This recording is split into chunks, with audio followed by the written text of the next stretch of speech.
First, on social issues, I want to point out that my opponent only responds to the It Gets Better project and not my arguments about marriage equality. The recognition that all citizens should be treated equally under the law and the basic rights like the ability to serve in the military, to marry the person you love, should be respected is in of itself a big deal, one of the most important impacts in this round. As for the project itself, Dan Savage, who founded it, notes that of the 40,000 videos posted to the site, at least 1,000 include individuals stating that the project saved their life. This is in the first year of this project's implementation, and continued advocacy and support could save even more. Next, at the very least, we've saved at least 1,000 lives.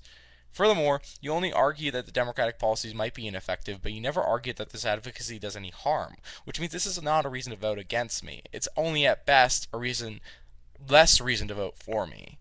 Next, on foreign policy, the State Department, which tracks levels of casualties and violence in Iraq, indicates the amount of violent civilian deaths dropped after U.S. withdrawal and continues to drop every month. Continued U.S. presence in Iraq was only endangering our troops and exacerbating the conflict. Further proof of this is indicated by the fact that the Iraqi government specifically asked us to leave in the Status of Forces Agreement we signed in 2009.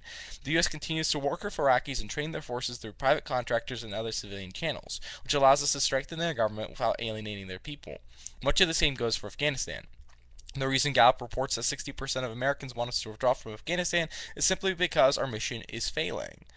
The government of Hamid Karzai has demanded U.S. withdrawal. Levels of violence continue to escalate. The U.S. spends trillions of dollars fighting wars clearly losing. The idea that Arab states endorse either of these efforts is silly. The Arab League has issued multiple documents calling for a withdrawal. It's time to go. Furthermore, I also want to point out that you don't respond to any of my arguments about how the Democratic Party has been critical for improving the United States image abroad. Specifically, look at the Pew Global Surveys project, which shows that U.S. perception and image throughout the world, specifically in nations in Europe, the Middle East, and Asia, dramatically improved after the United States shifted to the Democratic Party from the Bush administration.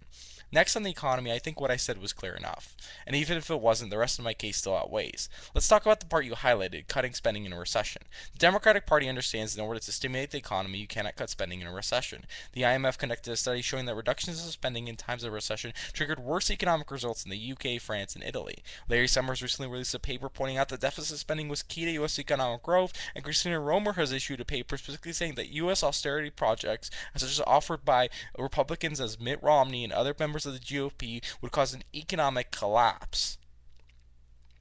Finally, you fail to present an alternative. Because the text of the resolution says you have to pick the best party, it's not enough for you to unite in mind. Now, you might be advocating for the GOP since you referenced them in your second point, but your failure to specify makes it impossible for me to make comparisons, since you could just change your advocacy to the next speech. Even if you don't shift, you should lose for putting me at the strategic disadvantage when I don't know what I'm arguing against. For all those reasons, I continue to affirm.